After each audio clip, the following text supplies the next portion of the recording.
तपाईको चासोको न्यूजबारे विस्तृतमा बुझ्ने समय हो यो। खास न्यूजलाई खास कोणबाट हेर्ने समय हो यो। हरेक दिन यो समयमा हामी साझा र ताजा मुद्दा लिएर तपाईहरुमा आउँछौं। नमस्कार, म राजेन्द्र भट्ट। देश कृषि प्रधान तर वार्षिक 3.5 खर्बको कृषिजन्य वस्तु आयातको वास्तविकता, गुलियो चिनीको तीतो कथा, उखु किसान आत्मदाह गर्ने अवस्थामा, 5 वर्षमा कृषिमा बाडियो 68 अर्ब अनुदान तर प्रतिफल निराशाजनक, रासायनिक मल सरकार गर्छ किन छल, किसानलाई सधैँ अलमल, मुख्य अन्न बाली धान तर चामल आयातमा विदेशियो वार्षिक 50 अर्ब। न्यूज इनसाइटको आजको संस्करणमा नेपालको कृषि अवस्थाको दुर्दशा र जनताले पाउने शास्तिको यथार्थ चित्र पेश गर्नेछौं। जब खेतीपातीको मौसम सुरु हुन्छ तब यो देशको कृषकले भोग्ने समस्या हो मलको अभाव। हरेक वर्ष धान रोप्ने चटारो बढ्दै गर्दा नेपालका अधिकांश कृषकले मलको अभावले रुनुपर्ने अवस्था नै आउँछ। यो समस्या नौलो होइन, तर सरकार कहिल्यै पनि गम्भीर नबन्दा धानको उत्पादन निरन्तर घट्दो छ। वार्षिक 8 लाख मेट्रिक टन मलको आवश्यकता पर्छ, तर मुस्किलले 4 लाख मेट्रिक टनको जोहो हुन्छ।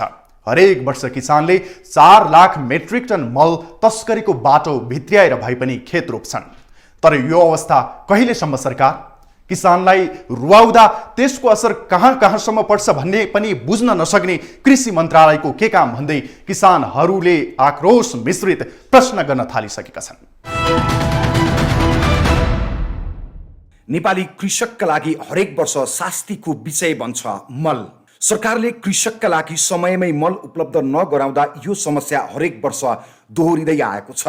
खेती गर्नुपर्ने समयमा किसानले मलको समस्या खेप्दै आउनु नियति नै बनेको छ। सरकारले कृषि तथा पशुपक्षी विकास मन्त्रालयका लागि छुट्याउने बजेटको झन्डै 1/3 बजेट मल खरिदमा खर्च हुन्छ।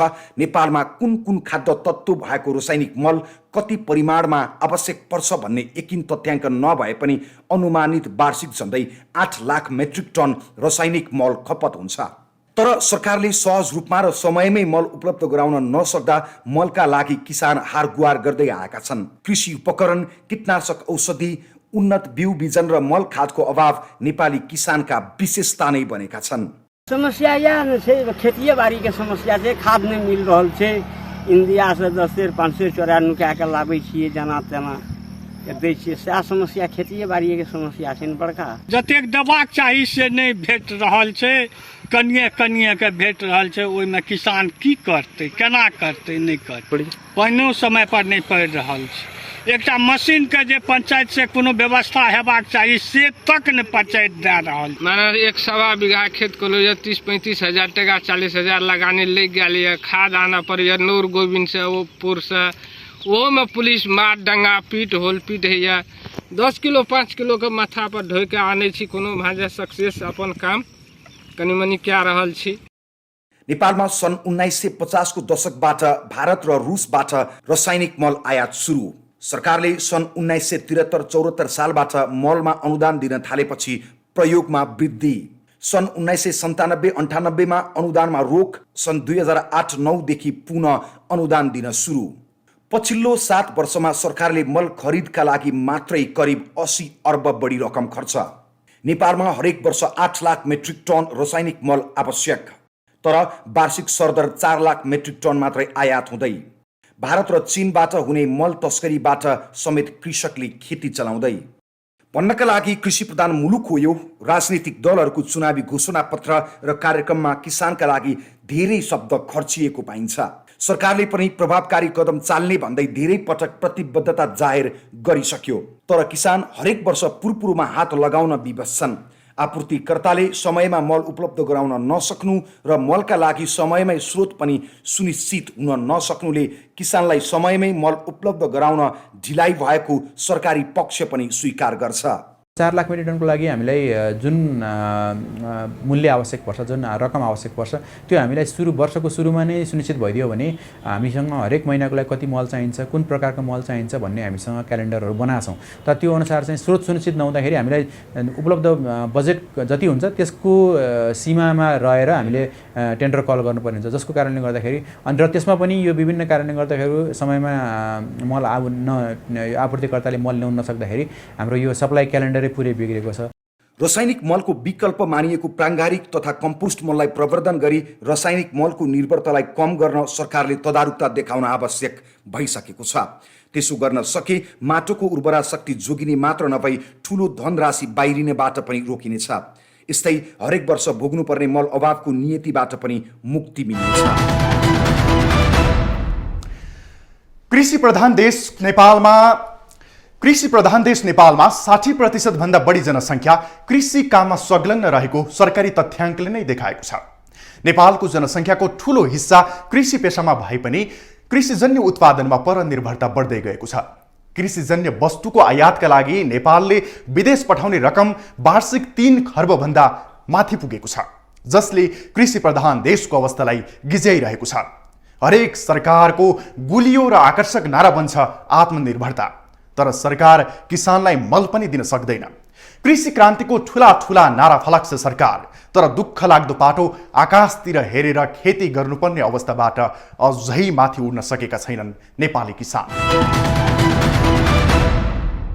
विगत केही वर्ष यताको सरकारी तथ्याङ्कलाई हेर्दा कृषिजन्य वस्तुको आयातमा नेपालबाट वर्षेनी ठूलो रकम बाहिरिने गरेको छ।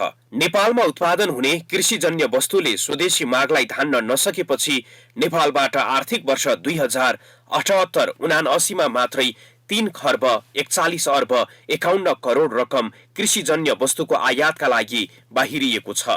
पछिल्लो 5 वर्षमा कृषिजन्य वस्तुको आयातको स्थिति: आर्थिक वर्ष 2074-75 1 खर्ब 71 अर्ब 3 करोड रुपैयाँको आयात। आर्थिक वर्ष 2075-76 1 खर्ब 87 अर्ब 65 करोड रुपैयाँको आयात। आर्थिक वर्ष 2076-77 2 खर्ब 12 अर्ब 72 करोड रुपैयाँको आयात। आर्थिक वर्ष 2077-78 2 खर्ब 84 अर्ब 98 करोड रुपैयाँको आयात। आर्थिक वर्ष 2078-79 3 खर्ब 41 अर्ब 51 करोड रुपैयाँको आयात। यो तथ्याङ्कले पनि हरेक वर्ष कृषिजन्य वस्तुमा मुलुकको परनिर्भरता बढ्दै गएको छर्लङ्ग पार्छ। उत्पादनमा कमी, बढ्दो शहरीकरण र रोजगारीका लागि विदेशी क्रम बढ्दै जानुले परनिर्भरतालाई बढावा दिँदै आएको छ। व्यापारको सन्तुलन त छँदै छैन। हामी विशेष गरी चाहिँ अब निर्यात कम छ हैन, आयातै बढी हुन्छ र यो बढ्दो दरमा आयात चाहिँ बढ्दो दरमा, चाहे त्यो खाद्यान्नको कुरा गरौँ अथवा तरकारी फलफुलको कुरा गरौँ, हामीले चाहिँ परनिर्भरता बढ्दै गएको तथ्याङ्कले चाहिँ देखाउँछ। विगत केही वर्षको धान, चामल, गहुँ, मकै, तरकारी र फलफुल आयातको तथ्याङ्कले पनि बढ्दो परनिर्भरतालाई प्रष्ट पारेको छ। धान तथा चामल आयातको अवस्था: आर्थिक वर्ष 2073-74 मा 23 अर्ब 78 करोड, 74-75 मा 29 अर्ब 53 करोड, 75-76 मा 31 अर्ब 43 करोड, 76-77 मा 35 अर्ब 69 करोड, 77-78 मा 43 अर्ब 35 करोड। गहुँ आयातको अवस्था: आर्थिक वर्ष 2073-74 मा 2 अर्ब 47 करोड, 74-75 मा 2 अर्ब 90 करोड, 75-76 मा 5 अर्ब 79 करोड, 76-77 मा 8 अर्ब 17 करोड, 77-78 मा 10 अर्ब 44 करोड। मकै आयातको अवस्था: आर्थिक वर्ष 2073-74 मा 10 अर्ब 63 करोड, 74-75 मा 12 अर्ब 26 करोड, 75-76 मा 12 अर्ब 55 करोड, 76-77 मा 14 अर्ब 75 करोड, 77-78 मा 15 अर्ब 94 करोड। तरकारी आयातको अवस्था: आर्थिक वर्ष 2073-74 मा 21 अर्ब 54 करोड, 74-75 मा 23 अर्ब 71 करोड, 75-76 मा 28 अर्ब 66 करोड, 76-77 मा 33 अर्ब 5 करोड, 77-78 मा 35 अर्ब 80 करोड। फलफुल आयातको अवस्था: आर्थिक वर्ष 2073-74 मा 12 अर्ब 29 करोड, 74-75 मा 14 अर्ब 69 करोड, 75-76 मा 18 अर्ब 10 करोड, 76-77 मा 20 अर्ब 75 करोड, 77-78 मा 21 अर्ब 34 करोड। अर्थतन्त्रको बलियो हिस्सा कृषिमा निर्भर भएकाले परनिर्भरता बढ्दै गए भविष्यमा थप जटिलता थपिन सक्ने विज्ञहरूको मत छ। स्वदेशी उत्पादन नबढाउने र आयातमा नै बढी रमाउने हो भने कुनै पनि समय विपत्ति आइपर्न सक्छ। प्राकृतिक लगायतका विपत्तिका कारण आयात रोकिए नेपालमा आर्थिक सङ्कट, पोषण र खाद्य असुरक्षा निम्त्याउन सक्ने र त्यसको मारमा विपन्न वर्ग पर्न सक्ने चिन्ता कृषि विज्ञको छ। चामल चाहिँ हामीले वार्षिक 10-12 लाख मेट्रिक टन आयात गर्छौँ हैन। चामल र यो मकै र तरकारी, खास गरेर तरकारीहरूको चाहिँ यदि आयात रोकिने हो भने यहाँ क्राइसिस हुन्छ, खाद्य सङ्कट हुन्छ। अर्को चाहिँ मूल्य बढ्छ। गरिबले जुन चाहिँ गरिब खास विपन्न वर्गले आफ्नो आम्दानीको 50% भन्दा बढी चाहिँ खाद्यान्नमा खर्च गर्छ। बढ्दो परनिर्भरता कम गर्न कृषिमा आधुनिकीकरण र बजारीकरणमा ध्यान दिनुपर्ने अवस्था छ। यस्तै कृषिलाई रूपान्तरण गर्दै कृषिमा मानिसको आकर्षण बढाउँदै लैजान आवश्यक देखिएको छ। कृषिमा नवीनतम प्रविधिको प्रयोग गरी उद्यमशील कृषिको विकास गर्न सके कृषिको व्यावसायिकीकरणबाट आयात घटाई मुलुकलाई आत्मनिर्भरताको बाटोमा लान सकिने प्रश्न छ।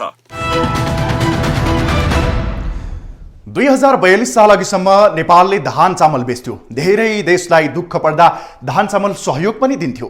अर्थतन्त्रको बलियो हिस्सेदार रहेको कृषि क्षेत्रमा धानको योगदान अहिले पनि करिब 22% छ।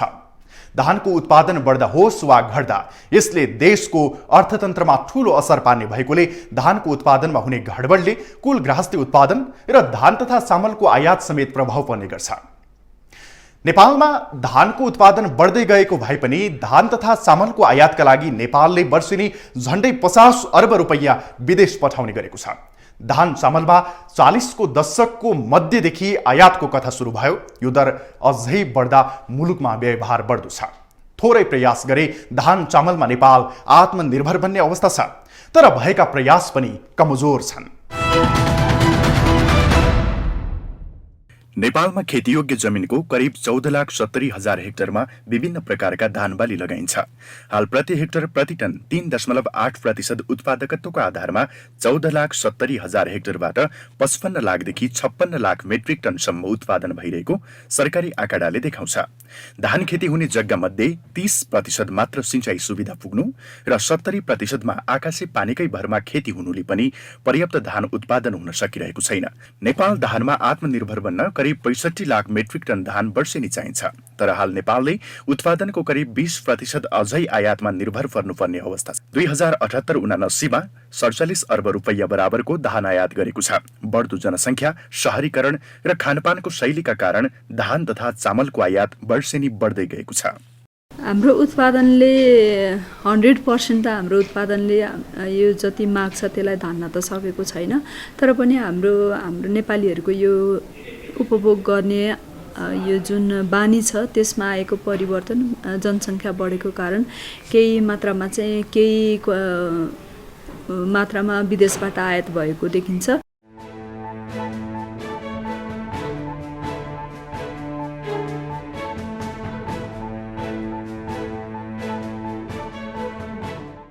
दुई 2077 सालमा नेपालमा हालसम्मकै सबैभन्दा बढी क्षेत्रफलमा धान रोपाई भएको थियो। 2076 सालको तुलनामा 3.24% अर्थात् 51,738 हेक्टर बढीमा धान रोपाई भएको थियो।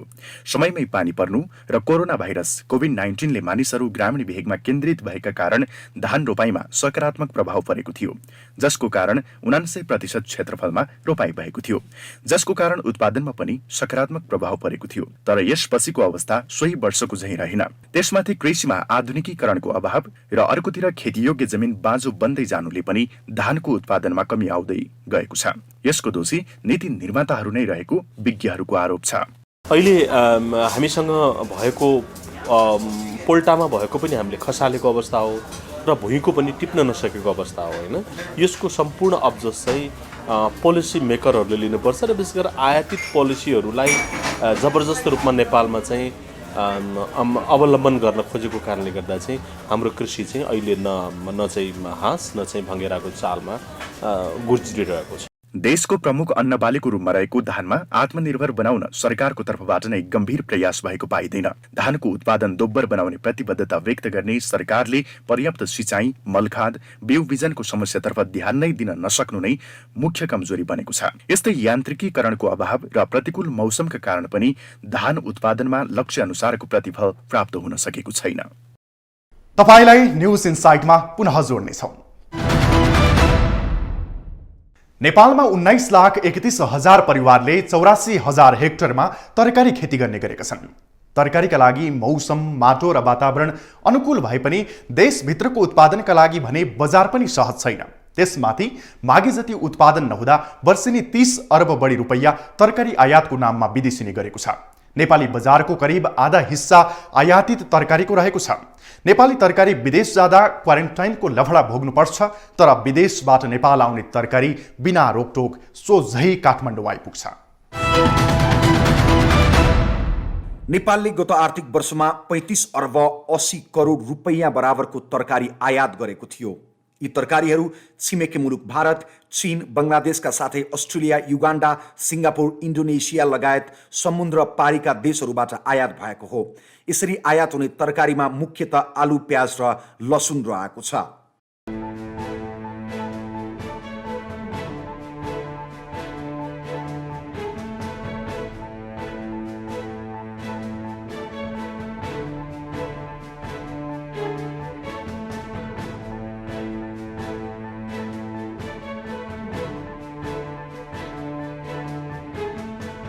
यता देशका 19,31,000 परिवार प्रत्यक्ष र अप्रत्यक्ष रूपमा तरकारी खेतीसँग जोडिएका छन्। उनीहरूले करिब 84,000 हेक्टर क्षेत्रफलमा तरकारी खेती गर्दै आएका छन्। तर लागत अनुसारको मूल्य नपाउँदा तरकारी खेतीप्रति कृषकको आकर्षण घट्दैछ। बजारमा चाहिँ अब बजारीकरण गर्दाखेरिमा चाहिँ अलिकति अप्ठ्यारो हो। किनभन्दा अब एउटै रेट थिएन पहिला, अहिले चाहिँ एउटै रेट भइरहेछ। त्यसमा पनि अब हामीले अहिले जुन अब नारायणगढ पठाइन्छ, काठमाडौँ पठाइन्छ होइन, त्यसमा चाहिँ अब विभिन्न खालको चाहिँ अब यो के अरे चाहिँ यो बिचौलियाहरूको अझै पनि चाहिँ मार खेपिराख्नु पर्ने अवस्था छ अहिले पनि। सरकारले प्रत्येक वर्षको बजेटमा कृषिलाई उच्च प्राथमिकतामा राखेको दाबी गर्दै आएको छ। कृषि क्षेत्रको रूपान्तरण गरी उत्पादनका साथै रोजगारी सिर्जना गर्न र तरकारीमाथि परनिर्भरता घटाउने घोषणा गरे पनि यो हुन सकिरहेको छैन। कृषि क्षेत्रको विकासका लागि सरकारले ल्याएका कार्यक्रमको प्रभावकारी कार्यान्वयन हुन नसक्दा तरकारीमाथिको परनिर्भरता लगातार बढ्दो छ। विदेशी तरकारीको तुलनामा नेपाली उत्पादनको लागत नै बढी हुँदा स्थानीय किसान सधैँ मर्कामा पर्ने गरेका छन्। कृषि विज्ञले पनि कृषकलाई तरकारी उत्पादनका लागि प्रेरित गर्नुपर्ने र बजार व्यवस्थापनको जिम्मा स्थानीय सरकारले लिए धेरै हदसम्म समस्या समाधान हुने बताउँछन्। गाउँपालिका नगरपालिकाले हामीले चाहिँ तपाईँलाई त बिउ दिन्छौँ, हामीले तपाईँलाई सिकाउँछौँ, तालिम दिन्छौँ, तपाईँले उत्पादन गरेको हामी चाहिँ किनिदिन्छौँ भने छाती ठोकेर चाहिँ गाउँपालिकाले भन्नुहोस् त, छाती ठोकेर चाहिँ तपाईँको चाहिँ नगरपालिकाले भन्नुहोस् त। भोलि चाहिँ तपाईँको 12 मासे खेलेर हिँड्ने कृषक पनि म गोरुवा खेती गर्छु म भन्छ, किन मेरो बिग्छ भन्छ। अब अहिले मान्छे अहिले बजारसँग विश्वासै छैन, जहिले खेती गरेको बेच्ने बेला सस्तो भन्छ। तरकारी माथिको परनिर्भरता हटाउन सहज नभए पनि असम्भव भने छैन, तर त्यसका लागि किसान एक्लोले गरेर मात्र पुग्दैन। सरकारले बिउ, मल, प्रविधि र सिँचाइ सुविधा उपलब्ध गराउनु पर्ने हुन्छ। यसका साथै कृषि उत्पादन, बजारीकरण र वितरण प्रणालीमा तत्काल सुधार ल्याउन आवश्यक रहेको छ। जुम्लाको कालीमार्सी धान लोकप्रिय ब्रान्डको रूपमा स्थापित हुँदै गएको छ। सबैभन्दा उचाइमा फल्ने यो धानको चामलप्रति अधिकांशले रुचि देखाएपछि यसको खेतीप्रति कृषकको आकर्षण बढ्दै गएको हो। अझ धान खरिद गर्न व्यापारीहरू गाउँमै पुग्न थालेपछि कृषकहरू थप उत्साहित बनेका छन्। मौलिक र परम्परागत स्वाद बोकेको यो धान कर्णालीको उपहार नै मानिन्छ। नेपालमा अहिले यो धानको चामलबाट बियर समेत उत्पादन हुन थालेपछि कालीमार्सी धानको चामलप्रति आम सर्वसाधारणको आकर्षण पनि चुलिएको छ।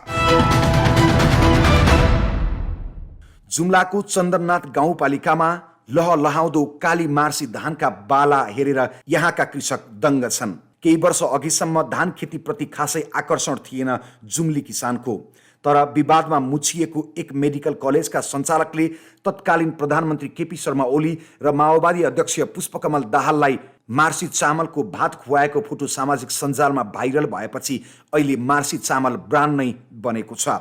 जुम्लामा अहिले 2800 हेक्टर क्षेत्रफलमा धान खेती हुन्छ, जसमध्ये 1500 हेक्टरमा काली मार्सी धान खेती नै गरिएको छ। किसानहरूले हरेक वर्ष चैत्र 12 गते धानको बिउ भिजाउने, 16 गते उमार्ने र 20 गते ब्याडमा छर्किने परम्परा रहिआएको छ। चैतमा मार्सीको बेर्ना राख्ने, जेठमा रोप्ने, असारमा गोडमेल गर्ने र कार्तिकको पहिलो सातादेखि घरमा भित्र्याउने गर्छन्।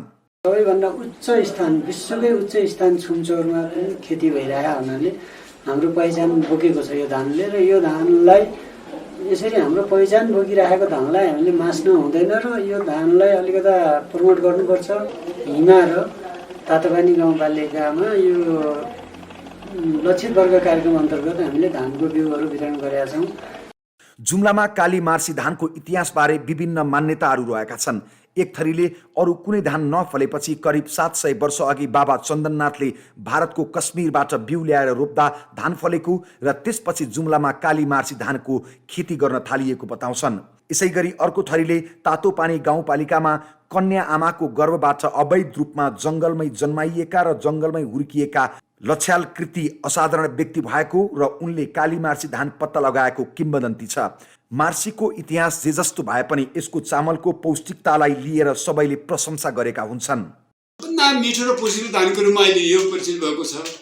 अर्को कुरो, विश्वमै उच्च स्थानमा हिमालमा पनि फल्न सक्ने क्षमता यसको भएको हुनाले यसको त बिजोड छ, विश्वमै बिजोड हो, बिजोडी हो। यसको महत्त्व, यसको मूल्य त कसैले तोक्न पनि सकिँदैन। तर पनि अहिले सामान्य धानको, सामान्य चामलको रूपमा बजारमा आइरहेको छ, अहिले विश्व बजारमा कहीँ कहीँ पुगेको छ। सामान्यतया समुद्री सतहबाट 2850 मिटर उचाइमा फल्ने मार्सी धान अहिले नेपालका सहरी क्षेत्र मात्र नभई विदेशमा पनि यसको माग बढ्न थालेको छ। नेपालमा करिब 10,000 हेक्टर क्षेत्रफलमा उत्पादन हुने फलफुल हो स्याउ, जसमध्ये जुम्लामा मात्रै करिब 4000 हेक्टरमा स्याउ उत्पादन हुने गरेको छ। तर वर्षेनी ठूलो परिणाममा आयात हुने स्याउका स्थानीय उत्पादनले सधैँ चुनौतीको सामना गर्नु परेको छ। काठमाडौँमा बस्ने नेपालीले बजारमा जुम्लाको स्याउ सोध्छन्, तर व्यापारीले उनीहरूलाई कश्मीरको स्याउ थमाउँछन्। यातायातको व्यवस्था भए पनि जुम्लाको स्याउलाई अझै नेपालको बजार किन असहज भएको हो बुझि नसक्नु भएको छ। झण्डै 5.5 दशक अघि सुरु भएको जुम्लाको स्याउ खेती पछिल्लो समयमा जिल्लाको पहिचानसँग जोडिएको छ। जुम्लामा विक्रम सम्वत 2024 सालमा केही व्यक्तिले भारतको काश्मीरबाट स्याउका बिरुवा ल्याएर रोपेपछि सुरु भएको भनेको स्याउ खेती आज जिल्लाभरि फैलिएको छ। यहाँका अधिकांश कृषकहरूले मुख्य आमदानीको स्रोतको रूपमा स्याउ खेती गर्ने गरेका छन्। हरेक वर्ष भदौ पहिलो सातादेखि यहाँका कृषकहरूलाई स्याउ टिप्न र बिक्री वितरण गर्न भ्याइ नभ्याइ हुने गरेको छ। कति केजी जति भयो आज? आज मेरो हैन, अक्का नासुले अक्का बोक्न आइ। अनि घरमा स्याउ छ तपाईको? छ र हामी बिक्री भइसकेको छ। कति बेच्नु भयो? 1 कुइन्टल अस्ति बेच्यो। 1 कुइन्टल बढी मात्रै हुनेछ। 1 कुइन्टल घर राख्नुपर्छ, छोराबारीमा पठाउनुपर्छ। 1 केजीको कति रुपियाँमा बेच्नु भयो? अस्ति 50 मा बिक्री भयो। एकचोटि पनि घरै 50 मा बेच्ने भनेर राखेको छु। कृषकको बगैँचामै प्रति केजी 50 देखि 60 रुपियाँमा खरिद गरिएको स्याउ सुर्खेत र नेपालगञ्जमा 70 देखि 110 रुपियाँ प्रति केजीमा बिक्री हुने गरेको छ। यहाँ रैथाने स्याउसहित उन्नत जातको फुजी स्याउ खेतीमा समेत कृषकको आकर्षण बढ्दै गएको छ। जिल्लाका झण्डै 23 जना कृषकले 60,000 फुजी स्याउको बिरुवा रोपेर उन्नत जातको फुजी स्याउ खेती गर्दै आएका छन्। फुजी स्याउ खेतीका लागि सरकारले पनि अनुदान दिँदै आएको छ। कृषि विकास कार्यालय जुम्लाका अनुसार करिब 4000 हेक्टर जमिन स्याउ खेतीले ढाकेको छ। गत वर्ष जुम्लामा 2900 हेक्टर जमिनमा 10,600 मेट्रिक टन स्याउ उत्पादन भएको थियो। उत्पादन पनि वृद्धि भइरहेको छ र बाहिर जिल्लामा स्याउ व्यापारीहरूले अलि बढी नै दिइरहेका छन् र स्याउ पनि अलिकता पहिलाको भन्दा अलि व्यवस्थित तरिकाले कृषकहरूले, व्यापारीहरूले प्याकेजिङको चाहिँ राम्रो किसिमले लैजान खोजिरहेका छन्। नेपालमा करिब 10,000 हेक्टर क्षेत्रफलमा स्याउ खेती हुँदै आएको छ, जसबाट 30 देखि 40,000 मेट्रिक टन स्याउ उत्पादन हुँदै आएको छ। स्याउ उत्पादनको हिसाबले जुम्ला अग्रस्थानमा रहेको छ, तर सडक र यातायात सुविधाको अभावमा स्थानीय उत्पादन बजारसम्म पुग्न नसक्दा किसानहरूले चाहे जति लाभ लिन सकिरहेका छैनन् भने बजार विदेशी स्याउको कब्जामा रहेको छ। नेपालले अहिले फलफुल दशक मनाइरहेको छ। फलफुल आयातलाई प्रतिस्थापन गरेर नेपाललाई आत्मनिर्भर बनाउने उद्देश्यले 2073-74 र 83-84लाई नेपालले फलफुल दशक नै भनेर घोषणा गरेको छ। तर यस बीचमा के कति प्रगति भए त्यो देखिएला नै। तर अहिले देखिएको सत्य भने प्रश्न छ, फलफुल पनि आयातले नै धानेको छ। फलफुलका लागि नेपालको मौसम र भौगोलिक बनावट अनुकूल भए पनि फलाउन भन्दा किन्न रुचाउने प्रवृत्ति हामी नेपाली जनतामा बढ्दो छ। सरकारले कृषिजन्य वस्तुको उत्पादनमा आत्मनिर्भर बन्ने घोषणा गरिरहँदा तथ्याङ्कले भने फलफुल आयात बढेको देखाउँछ। आर्थिक वर्ष 2078-79 मा 7 अर्ब 15 करोड मूल्य बढीको 86,796 मेट्रिक टन स्याउ मात्रै आयात भयो। त्यस्तै 1 अर्ब 63 करोड बढी मूल्यको 66,201 मेट्रिक टन केरा आयात भएको भन्सारको तथ्याङ्कले देखाएको छ। आयात हुनेमा सबैभन्दा धेरै स्याउ, केरा, सिट्रस, अंगुर, सुन्तला, आँप, खरबुजा, अम्बा लगायतका 10 फलफुल पर्छन्। आयात हुनेमा सबैभन्दा धेरै स्याउ, केरा, सिट्रस, अंगुर, सुन्तला, आँप, खरबुजा, अम्बा लगायतका 10 फलफुल पर्दछन्। सरकारले केही फलफुलमा नेपाललाई आत्मनिर्भर बनाउने र आयात कम गर्ने भनेर फलफुल दशक नै घोषणा गरेको हो। तर फलफुलमा पनि नेपालको परनिर्भरता भारतसँग नै धेरै छ। भारतसँगै चीन, अस्ट्रेलिया, फिलिपिन्स, दक्षिण कोरिया, सिङ्गापुर, भियतनाम लगायत अन्य 23 मुलुकबाट आयात गरिएको फलफुल नेपाली बजारमा खपत हुने गर्छ। नेपालमा आयात गरिएका यी फलफुलहरू सबै खपत हुन्छन् त? कतिपय फलफुलमा नेपाल आत्मनिर्भर बन्न सक्ने राम्रो सम्भावना छ, तर बजार गुणस्तर र मात्रालाई लिएर जहिले पनि बहस मात्र हुँदै आएको छ। के गरी फलफुलमा आत्मनिर्भर बनाउनको निमित्त क्षेत्रफल विस्तार नै हो र क्षेत्रफल विस्तार सँगसँगै फ्रुटको चाहिँ के छ भने उत्पादन हुने समय चाहिँ लामो छ। 5-6 वर्ष लाग्ने भएकोले कृषकहरूले त्यो अवधिको धैर्यता राख्नुहुन्न र त्यो कम्पनसेसन गर्ने गरी हामीले गभर्नमेन्टमा पोलिसी ड्राइभ गर्न सकेका छैनौँ र त्यो सपोर्ट गर्न सक्यौँ भने बल्ल आत्मनिर्भरको कार्यक्रम सञ्चालन गर्न सक्छौँ। सरकारले फलफुल दशक घोषणा गरे पनि अझै फलफुल खेती विस्तार र विकासका लागि नीति ल्याउन सकेको छैन। अर्को ठूलो कमजोरी भने नेपालमा उत्पादित फलफुलका लागि बजारको व्यवस्थापन नै बनेको छ। चाडपर्व सुरु हुनुपर्छ, फलफुलको भाउ सोध्ने आठ पनि गर्दैनन् काठमाडौँ उपत्यकावासी। अहिले चाडबाडको मौसम बल्ल सुरु हुने तर्खरमा छ, तर फलफुलको भाउ सोधि नसक्नु नै छ। यसपटक फलफुलको मूल्यबाट आम नेपाली उपभोक्ताले राहतको महसुस गरेका छैनन्। त्यसमाथि काठमाडौँ उपत्यकामा नै फलफुलको भाउ टोल र ठाउँ पिच्छे नै फरक छ। स्याउ किलोमा 100 रुपैयाँसम्मको फरक मूल्य पाउँदा अन्य फलफुलको भाउ पनि सोद्धा हस्कनुपर्ने अवस्था छ। बजारमा फलफुलको मूल्य पनि फरक हुँदा उपभोक्ता अन्यलमा छन्। पसलको भाउ साइकल वा ठेलाको भाउसँग मिल्दैन। कालीमाटीको भाउ चावलमा पुग्दा चर्को बन्छ। बल्खुको भाउ बाग बजार पुग्दा उकालो लागिसकेको हुन्छ। भाउ फरक हुनुमा सरकारी शैली नै सहयोगी बनेको गुनासो गर्छन् उपभोक्ताहरू। सातोबाट एरिया गयो, कलङ्की एरिया गयो भनेदेखि फरक मूल्य पाइन्छ हैन। त्यो पनि बाहिर ठेलागाडातिर सस्तो पाइन्छ। अनि सटर भाडामा लिएर बसेकोहरूमा चाहिँ अलिकति महँगो पाएको चाहिँ मैले सधैँ किनमेल गर्दाखेरि पाइरहेको छु। बजारको चाहिँ प्रबन्ध चाहिँ अलिकति नमिलेको हो कि जस्तो लाग्छ। बजार चाहिँ बेला बेलामा अनुगमन सरकारी निकायबाट चाहिँ गरिदियोस् भन्ने मलाई पनि लाग्छ। फलफुलका व्यापारीहरू सरकारसँग आफ्नो व्यवसायको सम्बन्ध र साइनो समेत नगाँसिएको झैं गुनासो गर्छन्। फलफुल बजार व्यवस्थित गर्न सरकारले कुनै सहयोग नगर्दा बजारमा मूल्यमा फरक बनाएको फलफुल विक्रेता महासंघको भनाइ छ। र राज्यले हामीलाई जे सुविधा दिनु पर्थ्यो त्यो राज्यले गर्न सकिरहेको अवस्था छैन। अब म राज्यसँग अथवा स्थानीय सरकार, केन्द्रीय सरकार, प्रदेश सरकार कसले गरेर हुन्छ, बजारको व्यवस्थापन गरिदिने कुरा राज्यले गरिदिँदा हामी अहिले तिरिरहेको भन्दा डबल कर तिरेर पनि अगाडि जान तयार छौँ। यता साइकलका फलफुल व्यापारीहरू यसपटक फलफुल अति महँगो भएको र यसले पनि बजार मूल्यलाई असर पारेको बताउँछन्। जताबाट ल्याए पनि थोक व्यापारीहरू 8% कमिसन गोजीमा नराखी खुद्रा विक्रेतालाई फलफुल बेच्दैनन्। उत्पादक र विदेशबाट ल्याइएको फलफुल पहिला ठोक्किने नै थोक व्यापारीको भण्डारमा हो। अहिले त 1150 रुपैयाँ क्रेटको परिरहेछ। पहिला सस्तो थियो अनि अहिले धेरै महँगो भइसक्यो। 6 महिना अगाडि त यो 500 मा पाइन्थ्यो, अहिले 11.5 डबल भइसक्यो।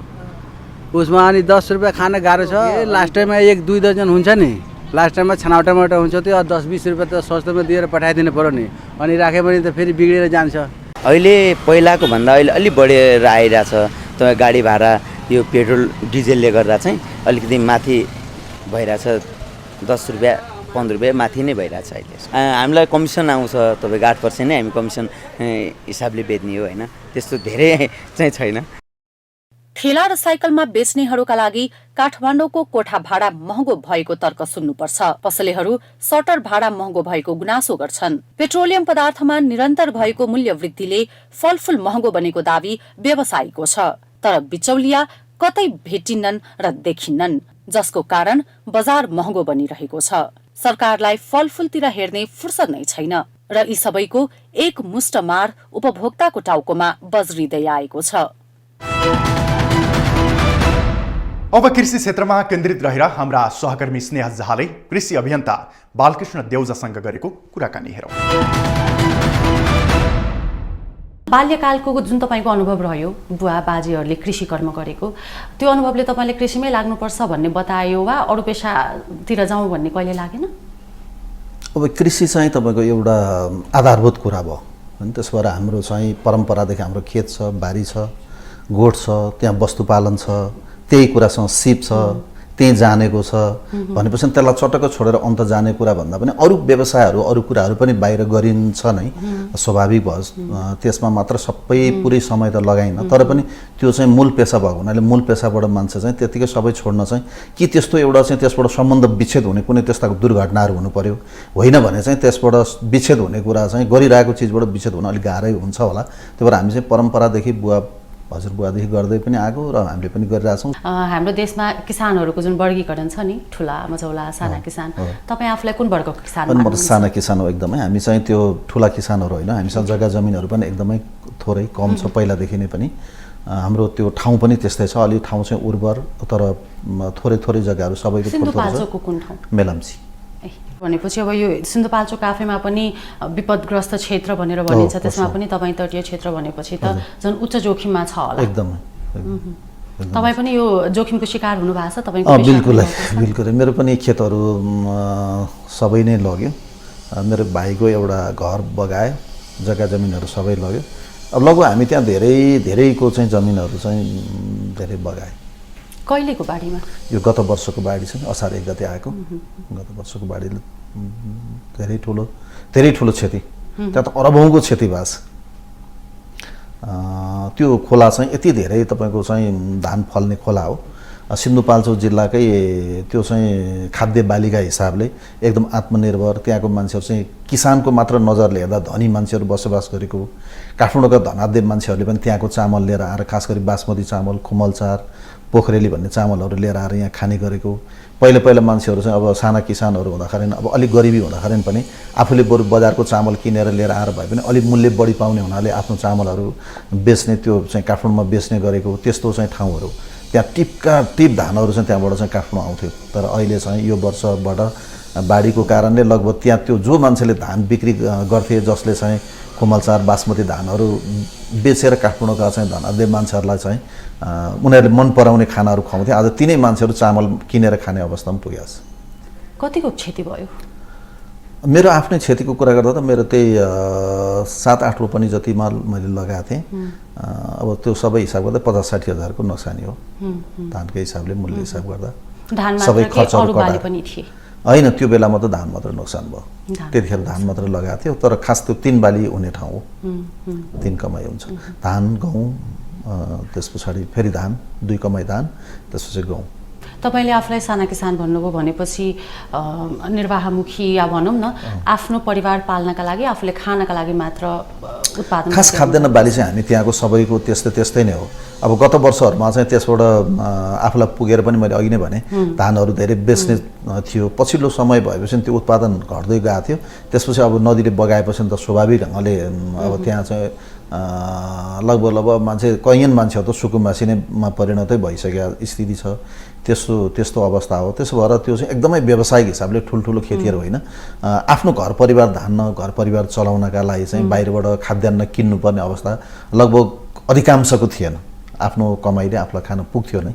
तर अहिले चाहिँ अब तल्लो तटीय क्षेत्रमा मात्रै निर्भर हुनेहरूको चाहिँ किनेरै खानुपर्छ लगभग सुकुम्बासीमा।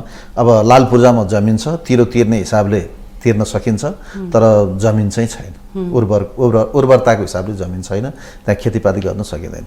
त्यहाँका सबैको मुख्य पेशा कृषि नै भयो अहिलेसम्म पनि।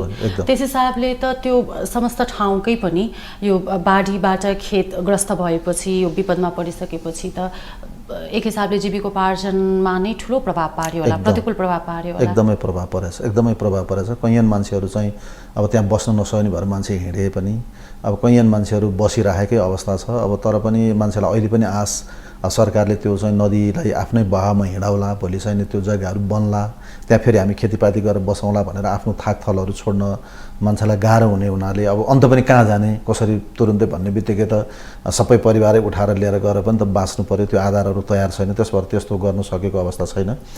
तर अधिकांश मान्छेहरू चाहिँ एकदम बेरोजगारको अवस्थामा भएको, मानसिक हिसाबले पनि त्यसले एकदमै तनाव दिइरहेको। अब अहिले गएर हेरे पनि त्यही खोला देखिन्छ, भरे गएर हेरे पनि खोलाको बगर मात्र देखिन्छ।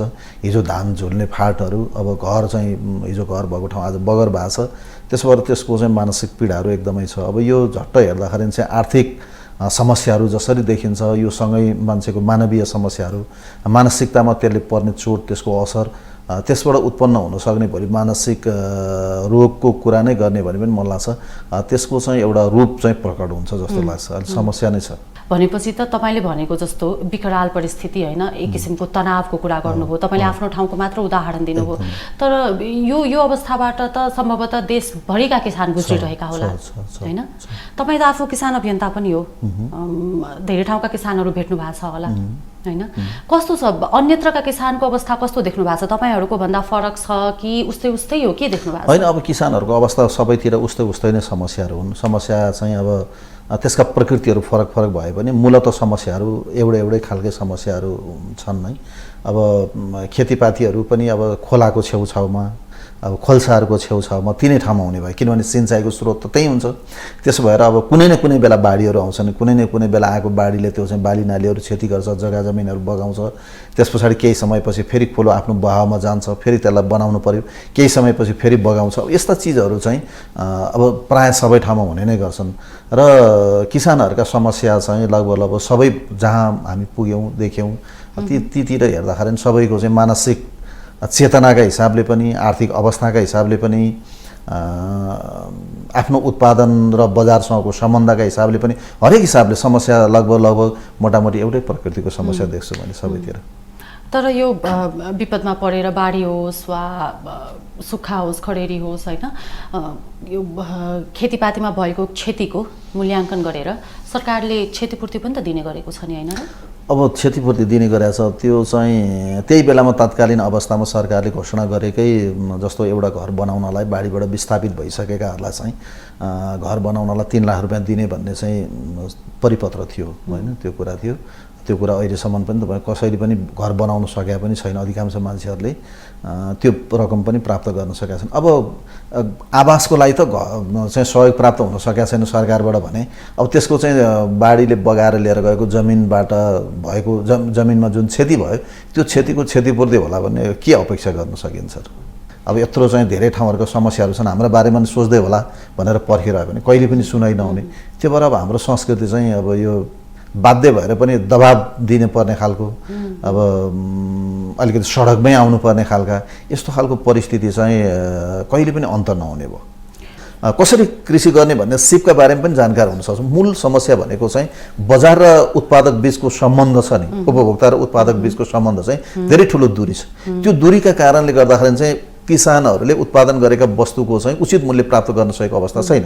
त्यसो भएर किसानहरू र उपभोक्ताहरू होइन, उत्पादक र उपभोक्ताहरूको सम्बन्ध जो छ त्यो सम्बन्धलाई अब बिचौलियाहरू पुरै अन्त त हुन सक्दैन, हाम्रो जस्तो ठाउँमा सम्भव पनि छैन। तर त्यो बिचौलियाहरूको आकारलाई कसरी सानो बनाउने, धेरै त्यो च्यानलहरूलाई चाहिँ कसरी साँगुरो बनाउने भन्ने कुराका बारेमा पनि सोच्नुपर्छ जस्तो लाग्छ। त्यो काम चाहिँ विशेषतः स्थानीय सरकारले नै गर्न सक्छ। हाम्रो इतिहासले के गर्दै आयो भने जसले श्रम गर्छ त्यो श्रम गर्नेहरू चाहिँ बिस्तारै ओझेलमा पर्ने, पाखा लाग्ने, हेपिने कुरा चाहिँ यो आजको कुरा मात्रै होइन, यो एकाएक देखा परेको कुरा होइन, यो त धेरै लामो समयदेखि सांस्कृतिक रूपमा यो विकास हुँदै आएको कुरा छ। जस्तो हाम्रो कामीहरूले तपाईँको चाहिँ पहिला कुटो, कोदालो, हँसिया, औजारहरू नबनाइदिएको भए के हुन्थ्यो त्यतिखेरको हालत? कुनै त्यस्तो चाहिँ मेसिनहरू बनाउने औजारहरू बनाउने कुनै मेसिनहरू त थिएनन्, त्यस्ता उद्योगहरू त थिएनन्, हामी अन्तर्राष्ट्रिय बजारसँग चाहिँ नजिक त थिएनौँ। त्यो सबै कुरा कसले धानिदिएको थियो? अझ गाउँ गाउँमा कतिपय ठाउँमा त अहिले पनि तपाईँले देख्न सक्नुहुन्छ फलामको धाउ खानेहरू थियो, तिनीहरूलाई चाहिँ निकालेर त्यसलाई पगालेर त्यसको हतियारहरू बनाएर तपाईँको चाहिँ काम गर्ने आज त्यो कामीहरू जो आज अपहेलित छन् कि छैन, छुवाछुतकै नामले अछुत जाति भनेर उनीहरू पछाडि परेको अवस्था छ। तपाईँ हिजो हामीलाई जाडो छेकिदिने जो कपडालाई सिलाइदिने दमाईहरूको आज हालत के छ? उनीहरू अपमानित छैनन्? हिजो हामीलाई चाहिँ तपाईँको हाम्रा खुट्टाहरूमा चाहिँ छिया हुने गरी हामीले चाहिँ ढुङ्गामा हिँड्नु पर्थ्यो, त्यति बेलामा छालाको जुत्ता सिलाइदिने सार्कीहरूको आज हालत के छ?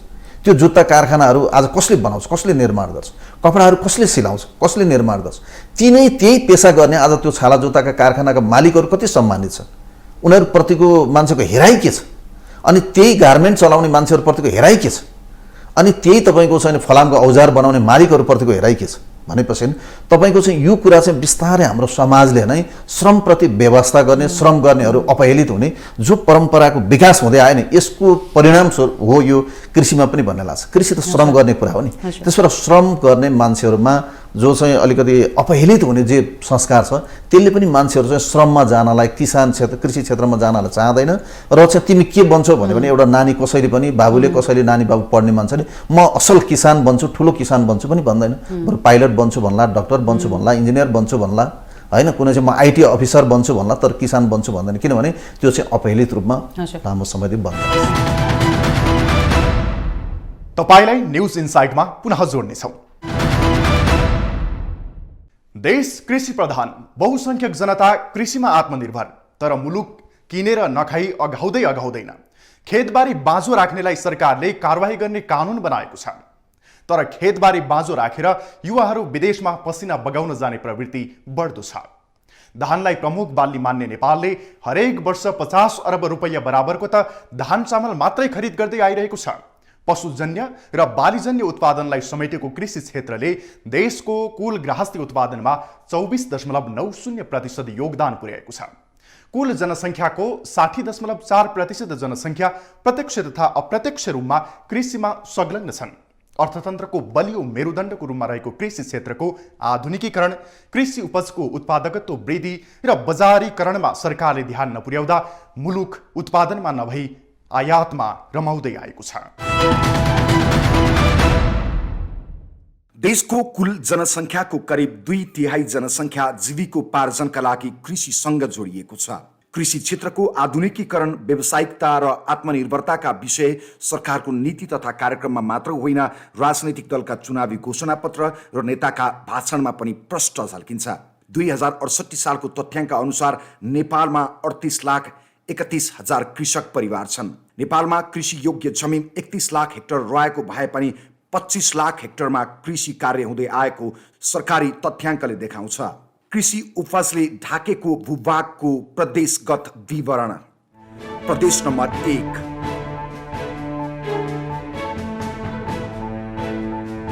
मध्य प्रदेश,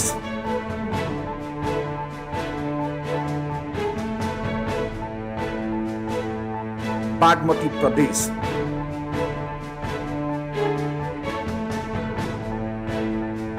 गण्डकी प्रदेश,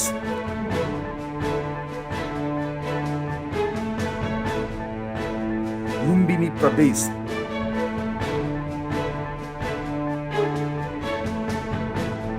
कर्णाली प्रदेश,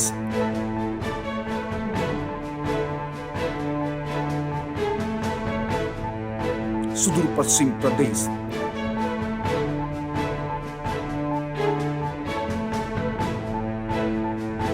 धान,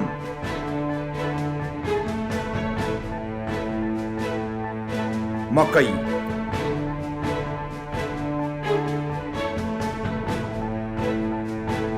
गहुँ,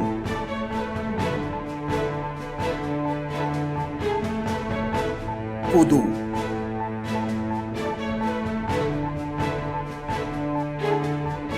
जौ,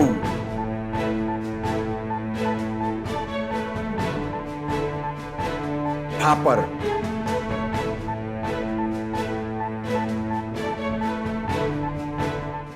विगतको तथ्याङ्कलाई हेर्ने हो भने कृषि पेसाप्रति मानिसको मोह घट्दै गएको देखिन्छ। कृषि पेसामा लागेकाहरू कहिले मल, कहिले बिउ त कहिले कृषि उपकरणको अभावमा भौतारिनु पर्ने बाध्यता पनि उस्तै छ। प्रविधिको प्रयोगमा कमी, सिँचाइ सुविधाको अभाव, प्राकृतिक प्रकोपबाट हुने जोखिम र लागत अनुसारको प्रतिफल प्राप्त हुन नसक्दा कृषि कर्म गर्नेको संख्या घट्दै गएको छ। कतिपय युवा व्यवसायी साथीहरू विदेश गएर पनि फर्किनु भएको छ, जान रोकिनु भएको छ, प्रविधिको प्रयोग गर्नुभएको छ, मनग्गे आम्दानी पनि गर्नुभएको छ। तर कहिलेकाहीँ यो प्राकृतिक विपद र केही प्राविधिक विषयहरूमा समस्या आउँदाखेरि अलिकति यो सङ्घ प्रदेश स्थानीय तहको बिचमा समन्वयको पनि हामीले प्रभावकारी व्यवस्थाहरू गर्न नसक्दाखेरि कहिलेकाहीँ प्राविधिक विषयहरूमा अलिकति उहाँहरू अप्ठ्यारो परेको विषयहरू छ। लगानीको अघि ऋणसँग जोड्न अलिकति कम सकिएको छ। यदि सुलभ ऋण र बजारको सुनिश्चितता हामीले गर्न सक्यौँ भने पक्कै पनि आगामी दिनमा युवा किसानहरू आकर्षित हुनुहुन्छ। सन् 1980 को दशकमा खाद्यान्न निर्यात गर्ने नेपालका कतिपय भागमा अहिले आन्तरिक उत्पादनले 6 महिनासम्म पनि खान पुग्दैन। सरकारले कृषिमा छुट्याउने विनियोजन बजेट पनि 3% भन्दा माथि पुग्न सकिरहेको छैन। कृषि पेसाप्रतिको पुरातन सोचाइमा परिवर्तन गरी कृषिलाई आधुनिक र व्यवसायमुखी बनाउन सके युवा आकर्षण बढाउन सकिने कृषि अर्थविज्ञ डाक्टर देवेन्द्र गौचनको सुझाव छ। कृषिलाई उद्यमशीलतामा विकास गर्नु पर्यो। हाम्रो कृषि भनेको अहिलेको निर्वाहमुखी कृषि प्रणाली छ, त्यसमा नवीनतम प्रविधि र पुँजीको उपयोग गरेर कृषिलाई चाहिँ आधुनिक र व्यवसायमुखी बनाउन सकियो भने युवाको आकर्षण गर्न सकिन्छ। कृषि पेसाप्रतिको आकर्षण घट्दै जानुले कृषि उत्पादकत्व कमी आउनुका साथै खेतीयोग्य जमिन बाँझो बन्दै जाने चिन्ता बढाएको छ। किसानलाई समयमै मल, बिउ र सिँचाइ सहित कृषि उपकरण उपलब्ध गराउनुका साथै उत्पादित वस्तुको बजारीकरण गरी कृषि क्षेत्रका सुधारका लागि सरकारी संयन्त्र गम्भीर बन्न जरुरी छ। गुलियो सिनीको तितो कथाका वियोगान्त पात्रहरू उनै उखु किसानहरू हुन् जो जहिले पनि सबैलाई गुलियो स्वाद पस्कन्छन्। तर त्यही स्वादको मूल्य लिनुपर्दा उनीहरूले महाभारत लडे झैँ युद्ध छेड्नुपर्छ। कतिले श्रमको मूल्य पाउन नसक्दा आत्मदाहको बाटो समेत पछ्याउन गर्छन् भने हार गुहारको त कुनै सीमा छैन। स्वयं सरकार बारम्बार मध्यस्थकर्ता बनेर उखु किसानको मूल्य उठाउने साक्षी बन्छ। तर दुःख उही, व्यथा उही। चिनी उद्योगका मालिकहरूबाट उखु किसान ठगिने कार्य रोकिएको छैन। अन्तिममा कुनै आश कतिबाट पाएन, मैले पाइनँ। तब मैले सुविचार गरेँ राति आफ्नो पैसा छ भने आफैले जान अर्पण गरेँ, त्यो साउसकेर पैसा लिनु पर्यो, अब जे भए पनि त्यही राति विचार गरेँ। अनि भोलि मात्र 2 जना कसैलाई नभनिकन 2 जना मरलसमा उठेँ, पेट्रोल लिएँ, रुई अनि बल्ल गएँ हजुर धनकोट चिनमेलमा। यिनी उखु किसान सर्लाहीका अक्षलाल रावत। यिनीले उखु बेचेको पैसा माग्न उखु मिलमा धेरै पटक धाए, तर सधैँ रित्तो हात फर्किए। न उखु किसानी छोड्न सके, न त उखुको पैसा नै पाए। गुलियो उखु उत्पादन गरेर पैसा नपाएको तितो अनुभव सङ्गाल्ने अरू पनि थुप्रै छन्। साउ महाजन र उद्योगीहरूको जीवनमा गुलियो घोल्दा घोल्दै यिनीहरूको जीवन निरस भइसकेको छ। दिनदिनैको तनाव सहन गाह्रो हुँदै गएपछि आत्मदाहको निर्णयमा पुगे अक्षेलाल र यिनका साथी लक्ष्मण। सर्लाहीका यी 2 उखु किसान आफ्नो पैसा खोज्न मात्र आत्मदाह गर्ने निष्कर्षमा पुगेका होइनन्। अक्षेलाल र लक्ष्मणको योजना अरू उखु किसानका लागि पनि हो। अक्षेलालले आत्मदाह अवस्थामा पुगेपछि उखुको पैसा पाए, तर आफूसँगको खेत भने रहेन। यिनी लक्ष्मण राय, अक्षेलालका साथी। लक्ष्मणले उखुलाई निकै स्याहार गर्छन्। खेतमा बिहानदेखि साँझसम्म स्याहार्दा स्याहार्दै धेरै पटक हात काटिएर रगत बगेको छ। तर यिनीलाई रगत बगेकोमा उति पीडा हुँदैन, भन्छन् यो रगत बग्दा केही हुँदैन। तर जब साहुले उखुको पैसा दिँदैन तब आँखाबाट हाम्रो रगतको आँसु बग्छ। यिनीले छोराछोरी पढाउन साहुबाट ऋण लिएका छन्। लक्ष्मणले अन्नपूर्ण सुगर मिललाई उखु बेचेका थिए। यिनले उखु बेचेको अहिले 9 वर्ष भयो। मिल पनि बन्द भइसक्यो, तर लक्ष्मणले पैसा पाएका छैनन्। उखु किसान अक्षयलाल र लक्ष्मणको मात्र होइन, अर्का उखु किसान शङ्करसँग पनि उखुको तितो अनुभव छ। यिनीले उखु किसानीबाट कमाएको पैसा जोहो गरेर छोरीको विवाह गरौँला, छोराछोरी पढाउला भन्ने सपना देखेका थिए। तर उल्टै जमिन बेचेर छोरीको तिलक बुझाउनु पर्यो। आफ्नो रकम लिनको लागि दशकौंदेखि कुरिराख्ने र ती समयमा विभिन्न साहुहरूसँग आफ्ना घर जग्गा जमिन गिरवी राखेर आफ्ना छोराछोरीको बिहे र उनीहरूको शिक्षा स्वास्थ्यमा लगाउनु पर्ने बाध्यता छ।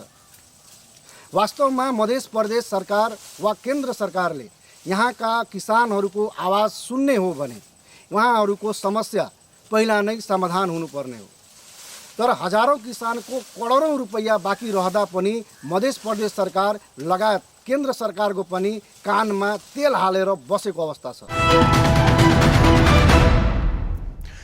उखुको मूल्यले उब्जाएको पीडाको यी दुई पात्रहरू प्रतिनिधि मात्रै हुन्। हरेक वर्ष यी पात्रहरू काठमाडौँ पुग्छन्, सिंहदरबारलाई गुहार्छन्, तर पीडा उही दोहोरिन्छ। उखु किसानको हातमा न श्रमको मूल्य पर्छ, न त सिनी उद्योगका मालिकहरू नै सुध्रिन्छन्। हरेक वर्ष दोहोरिने यो नियतिको निराकरण चाहिँ कसले गर्ने?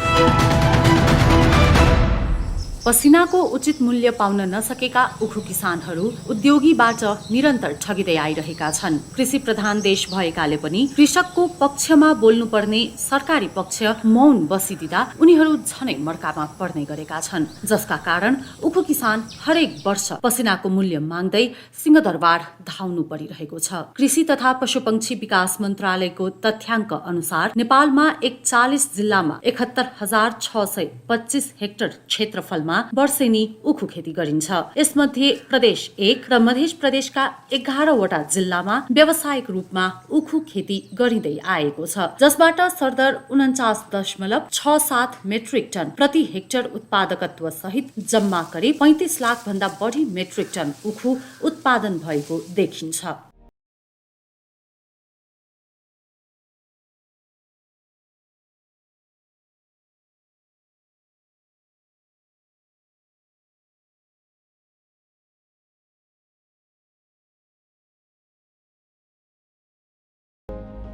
उखुको आन्तरिक उत्पादनले 60% भन्दा बढी चिनीको माग धान्ने गर्छ। कुनै बेला चिनीमा आत्मनिर्भर हुनै लागेको नेपालले अहिले वर्षेनी 15 अर्ब रुपैयाँ भन्दा बढी मूल्यको चिनी विदेशबाट आयात गर्नु परिरहेको तथ्याङ्कले देखाउँछ। नगदे बालीका रूपमा सूचीकृत उखु बेचेर नगद कमाउनु पर्ने उखु किसानका लागि हरेक वर्ष पसिनाको मूल्य पाऊ भन्दै संघीय राजधानी काठमाडौँ धाउनु पर्ने बाध्यता नियति नै बनेको छ। उखु खेतीको स्तरोन्नति, बजार प्रवर्धन र सहज अनुदानमा जोड दिनुपर्ने बेला सरकार यस्ता विषयमा गम्भीर बन्न नसक्दा किसानका दुःख दोहोरिरहन्छन्। क्रेताको रूपमा रहेका चीनी उद्योग र विक्रेताको रूपमा रहेका कृषक बीच मूल्य निर्धारण, भुक्तानी प्रक्रिया, भुक्तानीको समय आदि विषयहरू पनि विगतका वर्षहरूदेखि समस्याको रूपमा उठ्ने गरेका छन्। अर्कातर्फ आयातित चीनीसँग प्रतिस्पर्धा गर्न नसकी चीनी बिक्री गर्न असहज भएको कारण यो समस्या झनै बल्झिँदै गएको देखिन्छ। उखु किसान र चीनी उद्योग दुवैको दीर्घकालीन हितका लागि सरकारले प्रभावकारी भूमिका निर्वाह गर्न आवश्यक छ। सरकारले कृषि क्षेत्रको उत्पादकत्व वृद्धि गरी देशलाई कृषिमा आत्मनिर्भर बनाउने उद्देश्यका साथ विभिन्न शीर्षकमा कृषि अनुदान दिन्छ। तर त्यसको प्रतिफल प्राप्त हुन नसक्दा कृषि अनुदानको औचित्यमाथि नै प्रश्न उठ्ने गरेको छ भने आत्मनिर्भरताको अभ्यास पानीको फोका चाहिँ फुट्न थालेको छ। पछिल्लो 5 वर्षमा सरकारले कृषि क्षेत्रमा मात्रै 68 अर्ब भन्दा बढी अनुदान बाँड्यो। तर यो अनुदान कसको हातमा पर्यो त्यसबारे महालेखा परीक्षकको कार्यालयले पनि गम्भीर चासो देखाएको छ। विगत केही वर्ष यताको सरकारी तथ्याङ्कलाई हेर्दा कृषि क्षेत्रमा वितरण हुने अनुदान वर्षेनी बढ्दो छ। 2076-77 को तुलनामा 2077-78 मा कृषि अनुदान 16.93% वृद्धि गरी 19 अर्ब 68 करोड खर्च गरियो।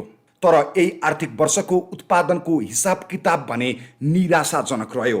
पछिल्लो 5 वर्षको कृषि अनुदानको रकम आर्थिक वर्ष 2073-74 10 अर्ब 78 करोड, आर्थिक वर्ष 2074-75 8 अर्ब 76 करोड, आर्थिक वर्ष 2075-76 12 अर्ब 29 करोड, आर्थिक वर्ष 2076-77 16 अर्ब 29 करोड, आर्थिक वर्ष 2077-78 19 अर्ब 68 करोड। महालेखा परीक्षकको वार्षिक प्रतिवेदनले विगत 5 वर्षमा कृषि अनुदान 68.5 अर्ब रुपैयाँ बाँडिएको देखाएको छ। कृषिका लागि भनेर वितरण गरिएको अनुदान लक्षित वर्गले नपाउनु र कृषि बाहेक अन्य क्षेत्रमा समेत लगानी हुँदा कृषिजन्य उत्पादन वृद्धि हुन नसकेको हो। हाम्रो त्यो कृषि खेती गर्नको लागि जस्तैमा त्यो विभिन्न किसिमको मसिनहरू हुन्छ नि, त्यो अलि त्यो कम हेरिरहेको छु। त्यो कृषि अनुदानबाट त्यति बढीमा आइरहेको छैन। कृषिजन्य उत्पादन वृद्धि, रोजगारीको सृजना, निर्यात प्रवर्धन र आयात प्रतिस्थापन गरी अर्थतन्त्रलाई आत्मनिर्भर बनाउन नसक्नु कृषि अनुदानको कमजोरी देखिएको छ।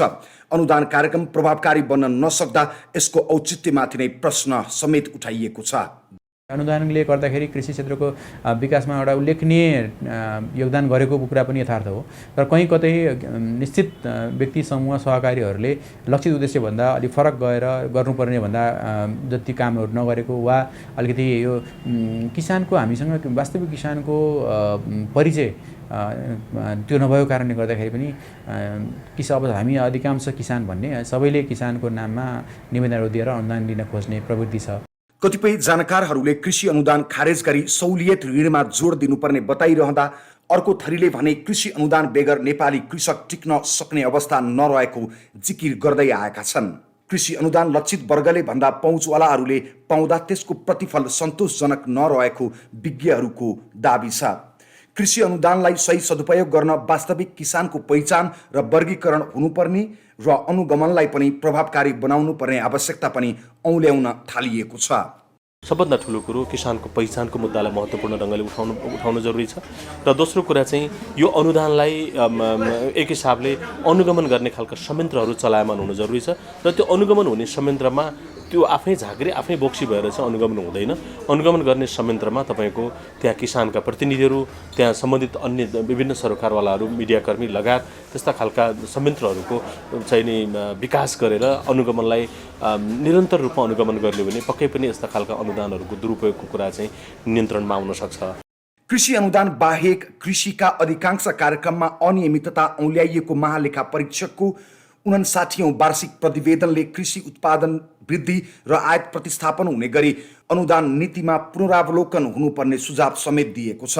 अनुदानको पारदर्शिताका विषयमा प्रभावकारी अनुगमन समेत नहुँदा यसको औचित्यमाथि मात्र प्रश्न उठेको छैन, वर्षेनी देशको अरबौं रकम बालुवामा पानी हाले सरह भइरहेको छ। त्यसैले कृषि अनुदान नीतिले लक्षित वर्ग र सही सदुपयोगमा जोड दिन आवश्यक छ। प्रत्येक सरकारको प्राथमिकतामा पर्छ कृषि। सरकारको नीति तथा कार्यक्रममा पनि कृषि प्राथमिकतामा पर्छ, तर प्राथमिकतामा पर्नु र त्यसलाई व्यवहारमा गरेर देखाउनु फरक फरक कुरा हुन्। भएको पनि त्यस्तै छ। नेपालमा पनि हरेक सरकारले चामल अब किन्नु नपर्ने गरी कार्यक्रम फलाक्छन्, तर किसानलाई समयमा न मल हुन्छ न त बिउ। आकाशतिर हेरेर खेतीको तयारी गर्नुपर्ने अवस्थाबाट मुक्ति नपाउँदासम्म सरकारको नीतिमा जति सुकै शब्द सजाए पनि कृषि प्रधान देशका कृषकले सुविधा नपाउने निश्चित नै छ। नेपालको औद्योगिक पहिचान कृषि प्रधान देशको रूपमा रहेको छ, तर पछिल्लो समय नेपालको भान्सामा विदेशी खाद्यान्न बढी पाक्छन्। कृषि उत्पादन प्रणाली दिगो बनाउने बहस विश्वभरि छ, तर नेपालमा भौगोलिक विविधता अनुकूल बाली लगाउने थालनी भएको छैन। यस्ता सबै विषयलाई सम्बोधन गर्न सरकारले अल्पकालीन नीति र दीर्घकालीन योजना बनाउँछ। प्रत्येक वर्ष अरबौं रुपैयाँ छुट्याउँछ। यो वर्ष पनि सरकारले नीति तथा कार्यक्रममा कृषि क्षेत्रलाई प्राथमिकतामा राखेको छ। आर्थिक वर्ष 2079-80 को नीति तथा कार्यक्रममा समेटिएका बुदाहरू यस्ता छन्। रासायनिक मलको आपूर्ति सुनिश्चित गर्ने, गुणस्तरीय प्राङ्गारिक मलमा रासायनिक मलमा दिएकै अनुपातमा अनुदान उपलब्ध गराउने, धान, मकै, प्याज, आलु, स्याउ, ओखर जस्ता बढी आयात हुने बालीको उत्पादन वृद्धि गर्न विशेष कार्यक्रम सञ्चालन गर्ने, उखु कृषकलाई उखु प्रवर्धन गर्न क्रसिङ भएकै वर्ष उपलब्ध गराउने, कृषिलाई आर्थिक वृद्धिको संवाहकको रूपमा अघि बढाई उत्पादनशील अर्थतन्त्रको निर्माण गर्ने, कृषिलाई आर्थिक वृद्धि र रोजगारीको प्रमुख संवाहकको रूपमा विकास गर्ने, नयाँ राष्ट्रिय कृषि नीति तर्जुमा गरी कृषि अनुसन्धान यन्त्रीकरण, व्यवसायीकरण र जलवायु अनुकूल प्रविधिको प्रवर्धन गर्ने, कृषि क्षेत्रको आधुनिकीकरण गरी आर्थिक वृद्धिको आधारलाई बलियो बनाउने, खाद्य वस्तुको उत्पादन बढाउन तथा प्रशोधन लागत घटाउन कार्यक्रम ल्याउने, गुणस्तरीय, उन्नत तथा वर्णशंकर बिउ विकास गरी बिउ बिजनमा आत्मनिर्भर हुने र जलवायु परिवर्तनका असरलाई धान्न सक्ने वातावरण मैत्री स्थानीय बिउ बिजनको अनुसन्धान र विकासमा जोड दिने, बाँझो जग्गा सदुपयोग गरी मूल्य श्रृङ्खलामा आधारित सामूहिक र सहकारी खेतीलाई प्रोत्साहन गर्ने, कृषकको संरक्षण गर्ने नीति ल्याउने, कृषि उपज खरिद गर्ने व्यवस्था मिलाउने, कृषि तथा पशु बीमा कार्यक्रम विस्तार गर्दै लघु बीमाको पहुँचलाई दुर्गम र विपन्न वर्गसम्म पुर्याउने, यस वर्ष भएको बेमौसमी वर्षाका कारण कृषि बालीमा पुग्न गएको क्षतिको राहत शीघ्र उपलब्ध गराउने, पशुपक्षीमा हुने गम्भीर प्रकृतिका महामारी नियन्त्रण गर्ने, स्वदेशमै भ्याक्सिन उत्पादन गर्न नीति ल्याउने, विषादी र क्वारेन्टिन परीक्षणमा निजी क्षेत्रलाई समेत सहभागी गराउने, अन्तर्राष्ट्रिय विमानस्थल र प्रमुख अन्तर्देशीय नाका नजिक शीत भण्डार र कृषि मार्ट स्थापना गर्न प्रोत्साहन गर्ने, कृषि योग्य भूमिमा वर्षभरि सिंचाई सुविधा उपलब्ध गराउने नीति अनुरूप आगामी वर्ष थप 22,200 हेक्टर जमिनमा सिंचाई सुविधा पुर्याउने, कृषि नीतिलाई कार्यान्वयन गर्न आर्थिक वर्ष 2079-80 का लागि सरकारले 55 खर्ब 97 करोड रुपैयाँ छुट्याएको छ। विश्वभरि नै खाद्य सुरक्षा र किसानको जीवनस्तर बढाउन बहस भइरहेका बेला आएको यो नीतिले कृषिलाई व्यापारमुखी बनाउन प्रयास गरेको छ। तर हिमाल, पहाड, तराईको भौगोलिक विविधता अनुकूल हुने लाभका बालीको उत्पादनमा चासो देखाएको छैन। खाद्य तथा पोषण असुरक्षा भोगिरहेका लाखौं नेपाली किसानको मुख्य जीविकाको आधार कृषिलाई खाद्यान्न र पोषणका दृष्टिले हेर्नै पर्छ। कृषिको विषयलाई लिएर रिपोर्ट तयार गर्नुभएका सहकर्मी महेश कठायत न्युज रुमबाट हाम्रो सम्पर्कमा हुनुहुन्छ। उहाँले रिपोर्टिङ गर्दा बटुलेको अनुभव सुनौं। महेश, नेपालको कृषि क्षेत्रले अपेक्षाकृत नतिजा दिन नसक्नुको कारणहरू के रहेछन्? रिपोर्टिङको क्रममा यहाँले पाउनु भएको होला, अनुभव बताउनुस् न आफ्नो। राजेन्द्र, यसको पछाडि एक दुईटा कारण देखिन्छ मेजर गरेर। खास गरेर एउटा जुन भएका कृषि पेसामा संलग्न मान्छेहरू छन् तिनीहरूले समयमै मल र बिउको अभाव छ। खास गरेर कृषि जन्य वस्तुको उत्पादन वृद्धिका लागि समयमै मल र बिउ अनिवार्य हो, तर त्यो समस्या हरेक वर्ष दोहोरिएको देखिन्छ, जसले गर्दा उत्पादन त्यही अनुसारको हुन सकेको देखिँदैन। एउटा कारण त्यो देखिन्छ भने अर्को कारण पछिल्लो समय कृषि पेसाप्रति मान्छेको आकर्षण पनि घट्दो छ। यो नपढे लेखेका मान्छेहरूले गर्ने पेसा हो भनेर एक किसिमको पुरातन सोचाइ यसमा अझै पनि केन्द्रित छ। त्यही भएर यो पेसाप्रति मान्छेको आकर्षण घट्दैछ। यही दुईटा मेजर कुराहरूले नै अहिले पछिल्लो समय कृषिजन्य वस्तुको उत्पादनमा कमी आएको देखिन्छ। कृषि क्षेत्रको कुरा गर्छ हरेक सरकारले, तर कृषिमा सरकारको तर्फबाट नै भएका कमजोरीहरू चाहिँ के पाउनु भयो यहाँले? कृषिजन्य नीतिहरूमा पनि केही खालको समस्या छ भन्ने कुरा चाहिँ यो फिल्ड रिपोर्टिङको क्रममा केही विज्ञहरूको तर्क त्यो अनुसार पनि सुन्यो। खास गरेर एउटा त कृषि नीतिमा पनि केही कमजोरी छ, त्यसमा सुधारको आवश्यकता छ भन्ने कुरा उठेको छ मेजरमा। र अर्को रूपमा जुन खालको सरकारले कृषि क्षेत्रका लागि भनेर जुन खालका योजनाहरू कार्यक्रमहरू ल्याउँछ त्यो कार्यक्रमहरूको त्यो योजनाहरूको प्रभावकारी कार्यान्वयनको पाटो पनि एकदम फितलो देखिन्छ। र त्यो कार्यान्वयनको पाटोलाई अनुगमन गर्ने त्यस्तो सरकारी संयन्त्रहरू पनि त्यसरी मजबुत छैन। सबै जस्तो कि कृषि पेसामा जुन खालका अनुदानको कुरा, कृषि कर्जाका कुराहरू, यी विविध कार्यक्रमहरूमा पनि लक्षित वर्गले पाउन नसकेको उदाहरण अझै पनि ज्वलन्त छ। यी कुराहरूले पनि केही राज्यको कमजोरी देखिन्छ यसमा पनि। आत्मनिर्भरता सम्भव छ त नेपालमा? कस्तो पाउनुभयो? खाद्य वस्तुमा बाहिरिने रकम रोक्न सकिएन? नेपाल कृषिजन्य वस्तुको उत्पादनमा आफै आत्मनिर्भर बन्न सक्ने अवस्था त देखिँदैन। तैपनि केही हदसम्म, धेरै हदसम्म कृषिजन्य वस्तुको आयात जसरी अहिले भइरहेछ त्यसलाई रोक्नको लागि केही हदसम्म चाहिँ नेपालले प्रयास गर्न सक्छ र त्यसलाई चाहिँ केही हदसम्म रोक्न सक्छ। यसको लागि चाहिँ के सरकारले गर्नुपर्ने कामहरूमा चाहिँ एउटा चाहिँ कृषिजन्य वस्तुको उत्पादनमा जुन खालको अघि मैले नै भने त्यो मल र बिउको जुन अभाव छ त्यसलाई चाहिँ समाधान गर्नु पर्यो सदाका लागि। त्यो समस्या चाहिँ हरेक वर्ष दोहोरिनु भएन। एउटा कुरा त्यो देखिन्छ भने अर्को कुरा जुन खालको किसानहरूले उत्पादन गरेका कृषिजन्य उत्पादनहरूको वस्तुको बजारीकरण पनि त्यही अनुसारको व्यवस्था गरिदिनु पर्यो। खास गरेर अहिले त तीनै तहका सरकारहरू छन्। केन्द्रदेखि स्थानीय तहसम्मका सबै सरकारहरूले प्रभावकारी रूपमा आफ्ना संयन्त्रहरूलाई परिचालन गरेर कृषि क्षेत्र कृषि प्रधान देशको कृषि क्षेत्र भनेको एउटा मेजर कुरा हो भनेर गम्भीरताका साथ यो पेसामा काम गर्ने हो भने धेरै हदसम्म कृषिजन्य वस्तुको आयात अहिले जुन खालको 3 अर्बभन्दा बढी भइरहेछ त्यसलाई के हदसम्म रोक्न सक्छौँ र कृषिमा आत्मनिर्भर नहुन सके पनि धेरै हदसम्म चाहिँ आत्मनिर्भर बन्न सक्ने अवस्था चाहिँ देखिन्छ। धन्यवाद महेश, कृषि जस्तो संवेदनशील विषयमा गहिरिएर गरेको रिपोर्टहरूका लागि। हामीले कृषि क्षेत्रका कमी कमजोरी र सम्भावनाका पाटोहरू देखायौँ। देशको यस्तै विभिन्न विषयहरूसँग तपाईलाई जोडिरहनेछौँ। नमस्ते।